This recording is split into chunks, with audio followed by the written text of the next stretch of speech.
going to be a fully playable character in the game. This was something really exciting for us. We wanted to let players play someone who's quite different from Batman, someone who has different abilities and kind of a different goal and objective. So we felt Catwoman was a really cool character. She's got her own gadgets, all her own animations, all her own moves, her own way of getting around the city. So it was a real chance to do something quite different to what you get to do as Batman. This scene that we're seeing here, what point in the game does this take place? So this is really early on in the game. It's one of the first things you'll see. So we have a group of Two-Face guys who are basically protecting this safe, and they're waiting for Two-Face to turn up. And basically the story, Catwoman's story, mainly revolves around this running feud that she's got with Two-Face. Nice. So the first thing she's going to do is break into this area, and she's going to try and steal back these plans that Two-Face has got. And you can see here, Jez is pulling off some great moves, takedowns, different attacks that she can do. She's got the whip that she can use to stun. There's an aerial attack that she can do. She can use a whip trip as well, a beatdown where she can do a focused attack on one person, floor sweep. So lots of really cool, unique moves just for her. And she's got her own gadgets as well, like cow chops that she can drop on the floor to trip people up, bowlers that she can throw. So, you know, she's a really cool character. I've got to say, for the folks watching at home, we got big crazy HD streaming and stuff. Yeah. And I'm sure they see it as good. This game looks awesome. Yeah, I mean, the guys, what they've done, I think, you know, what the art team and what the technical guys have done is amazing. That we've tried to take all that love and care and attention that we did for Arkham Asylum, but kind of writ large on the kind of cloth of Gotham, so really scale everything up, but still keep that same level of detail, you know. So the challenge for us that we set right at the start is, what's going to be really exciting? What do we want to do next? Let's take Batman into Gotham, you know, let's take Batman into Gotham City. But what's going to be really cool about that is, well, what would be the biggest challenge for Batman in Gotham City? So we kind of walled off this district, and basically what's happened following the events of the first game is that Quincy Sharp, who was mayor of Arkham Asylum, he's declared that Arkham Asylum wasn't fit for purpose.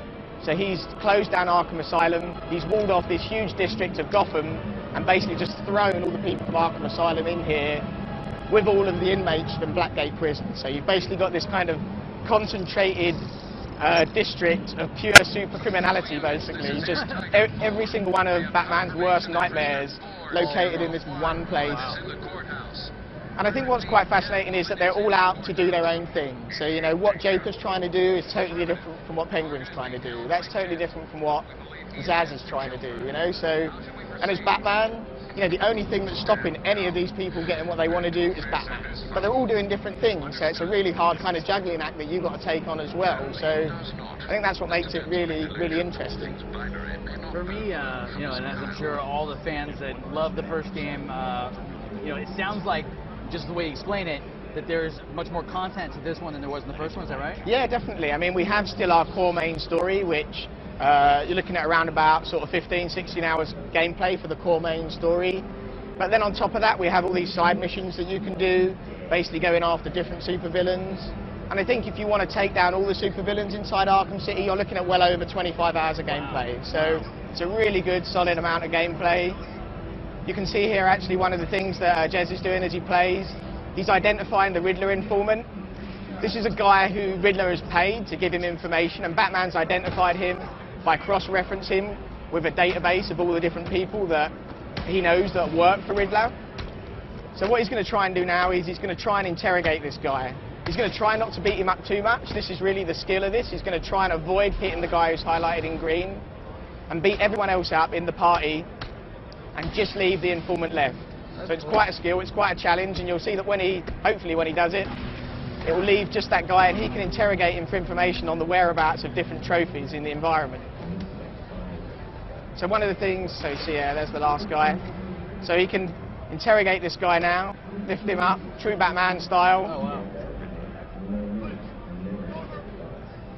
And basically find out what secrets Riddler's paid him to play around to sort of toy with Batman. So that's kind of an idea of saying that sort of off the main path, you don't need to do that if you want to hunt down these different secrets. Kind of Riddler's a bit of a spectre in the game. He's kind of a ghost. He's kind of working behind the scenes all the time. He's not like an overt, you know, maneuver like Joker or Penguin, who's really all about brute force, Riddler's all about being smart, being intelligent. So he's going to try and basically, what he's done is he has a number of different hostages, and he's going to try and basically prove that he's smarter than Batman by setting up all of these different puzzles and challenges for Batman. But the game this time is Batman's playing for these hostages' lives. So if he gets it wrong, these guys get killed. Wow. So he's really upped the stakes from the first game. You can see some cool secrets here. So one of the secrets Jez has done there, basically you've got these big kind of blast doors that Riddler set up, and you have to use the dive boost, which you've seen as Batman's been moving around. The dive boost is just this great way to get around the environment. You'll see here as Jez goes up, he uses the grapple boost to flip up off the gargoyle, and he uses that momentum to glide around the city. You know, he can go, this is kind of one of the big features of the game really, is this momentum gliding.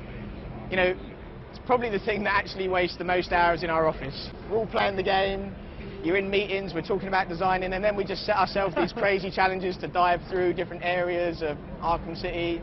Another cool move you'll see here is Batman can slide under objects. Oh, cool. So you can actually use that as part of combat, and you've got that trophy there. You can slide under and grab the trophy while you're sliding under the object. That's crazy. So lots of different moves. You can actually combine the slide into combat as well, so you can slide, trip people up, combo off of that. So as with the first game and the combat system in the first game, there's loads of different moves you can combo together. You know, and we had that kind of real feeling of we wanted to create this kind of flowing gameplay and extend on that. So all the skills you learnt in the first game, you're going to be able to use here. But then there's like twice as many combat moves that you can switch in as well. Wow. So loads of different variety in there as well. I mean, when he was working in that crowd of guys down there, when he was avoiding the informant, I mean, I was noticing whether you call it the animations or whatever, it just seemed like there was a lot more going on with what he was doing. There's like over twice as many animations in the game. There's twice as many moves that Batman can do. And I think like one of the really cool things is that, you know, those are all adding to the gameplay as well. You know, like one of the things that we try and do, Rocksteady, is make a game that's all about the gameplay. You know, so we're not specialists. We're not here to make big set pieces or big quick time events. We want to put the game in people's hands. We want you to play it, and we want you to have fun with it. So, you know, that's what we want to bring here at E3 as well, is kind of give people a chance to actually play it for themselves and enjoy it. And we're really happy that the kind of feedback from people is, which we really believe as well, that this is even better than the first one. You know? I will give you my initial feedback sitting 10 feet away from it for the first time. I will say that the scale, already I'm super excited about the scale, seeing him fly up and seeing that city and floating around.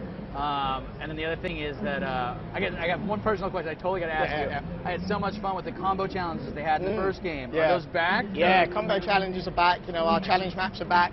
I can't talk too much about them, but I can tell you they're bigger and better than ever. We've got new features for the challenge maps, and they put a whole new spin on it. So, you know, you're still going to be able to do leaderboards, challenge your mates, but there's a whole new element in there, which is really cool. You're going to love it. I hate to talk over the game at all. I'm sure it's obviously loud for us here on stage, but the folks at home, they probably can hear two faces talking right now.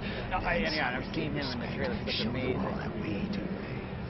But one thing I'll ask you as well is, with the expanded scale and all the stuff you guys got going on, is it less of a linear experience then? Do you get to go pick and choose which way you want to go? Yeah, I mean, that's one of the great things with the side missions is basically we do have the main thread, so you've still got that kind of focused story that we had from the first game. But as a player, you can pick and choose when do you want to take on the side missions, when do you want to try and track down Zsasz, find out what Zsasz is doing, you know, when you want to find out what all these other main characters and supervillains are doing, and what's their angle in Arkham City. You know, everyone's got an angle, everyone's trying to get something out of Arkham City, everyone's trying to turn it for themselves. And as the player, you can choose when you want to do any of those side missions. You know, you're free to dive in and out of them, dip in and out of them as you want. So I think that adds a whole new element to the game. And there are some really cool ones in there, you know, there's some great side, I don't want to ruin any of them, but like some of my favourite moments are in the side missions because they're really unexpected, you know, so you've got the main thread, but you can jump into these things and you'll find out new things about the game, and even about the first game that you didn't even realise were happening. The one thing I got to ask you, otherwise I'm sure there's a billion people at home, and I should look at their questions too, is detective mode. I hadn't seen no detective mode actually in these guys. I mean, we've still got detective mode. One of the big things is that you are Batman, so basically, you know, we want to make sure you're still empowered, you're still, you know, you're the goddamn Batman, so you've got to feel like Batman, right? So we're not going to take anything away from the player, you know, we're not going to nerf any of the skills of the player, But at the same time, we've sort of focused detective mode, and we've actually made it more powerful in some ways, but for what you'll use it for. So detective mode is all about hunting down enemies. It's all about tracking enemies. So when you flip to detective mode, you can't see the world quite as clearly, but the enemies really pop. You pick them out really clearly. And then on top of that, we have like a surveillance scanner, which is part of detective mode, which enables Batman to listen to what everyone's saying in Arkham City, so it keeps him one step ahead. So he can hear all the conversations on the streets that are going on. Is that like based on like the thing that we saw in the movie that he was like with all the crazy... Yeah, kind of like that. He's basically amplifying what everyone's talking about. And you can get hints and tips about what the supervillains are up to, and at the same time, you can also hear people talking about what you've been doing. And it's kind of a great way to see how your actions are impacting the greater world as well. That is very clever. And the one thing before we started talking there, you had a bunch of dudes on the screen. There was a ton of those guys on the screen. There's more than I ever saw in the first game, right? Yeah. I mean, we've got over twice as many enemies in the fights as well. Wow. So it's something that we really ramped up because, you know, we love the free flow combat system, and we got so much positive feedback on it that we wanted to really push that, make the next evolution of that. We didn't want to, you know, we didn't want to do something different. We wanted to take that and evolve it, which is why I say we've got twice as many moves, but twice as many enemies to fight as well. They're coming with new weapons and skills as well. So the supervillains have been watching what you did in the first game, and they're coming back with even bigger things to take you down with. You know? That's incredible. The one thing is, as I look towards our chat room, and I will alert the folks at home if you want to get some questions our way, you can do it through Twitter @GameSpot, or you can also be in the chat room right now. I'm looking at our live E3 #2 room, which is a whole ton of you guys in there. The one question I'll ask you right now is, like, how do you mix it up? Is it, you know, do I play as Catwoman one level, then I go back to Batman, and then vice versa, yeah? So Catwoman's story is kind of seamlessly interwoven into Batman's story, so you'll kind of move between the characters. I mean, Catwoman we've sort of described as a special guest star, so this is, make no mistake, this is still Batman's game. You know, you're going to be playing as Batman for the majority of the game. You know, I'd say you play her for about 10% of like 25 hours plus, so a really good chunk, but it's still Batman's game. And you'll go in and out, and their stories are kind of interwoven, so you'll see how what they do sort of affects each other. But like I say, Catwoman's taking advantage of the fact that Batman's trying to stop all these things happening in Arkham City.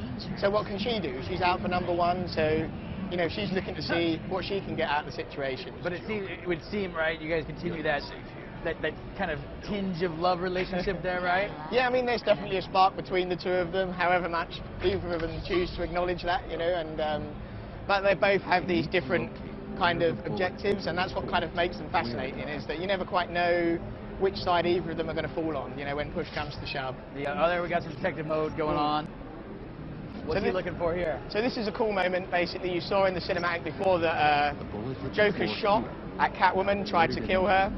So what Jez is doing here, he's actually tracking the 2 different bullet holes, and he's going to project from that bullet hole, those bullet holes, the trajectory, and figure out where the bullet came from. You're going to see that the bullet was actually shot. Let's have a look. Somebody's sniping. Sniping from the top of a church bell tower. I've got a question from Kobe Zero here that says, any co-op multiplayer stuff that you can talk about? So we looked at co-op multiplayer, and we did think about it, but really what we wanted to focus on was telling the best Batman story we could tell. And we decided that, you know, to create Gotham City the way we wanted to create it, on the scale we wanted to create it, and with the amount of hours gameplay we wanted, that if we did multiplayer as well, it would just dilute that experience, you know. So our commitment is just to do one thing as well as we possibly can do it, and that was to deliver Arkham City. So there isn't any co-op or multiplayer, but trust me, the game's awesome. You're going to love what we did do. That's awesome. That is a good place to end, sir. Stephen Hill, you are awesome. Thank you so much for coming by the stage. Batman Arkham City, the game looks incredible. Remind folks again when we're going to see this. It's out October 18th over here in the States. It's going to be a long wait, but it looks like it'll be well worth it. Thank you again for coming by. Really do appreciate it. Thanks so much, much. Ryan. All right, ladies and gentlemen, there you have it. Batman Arkham City here on the E3 2011 live stage here for GameSpot. We're going to go right now to take a look at the South Hall with Homer Ibarra, so take it away.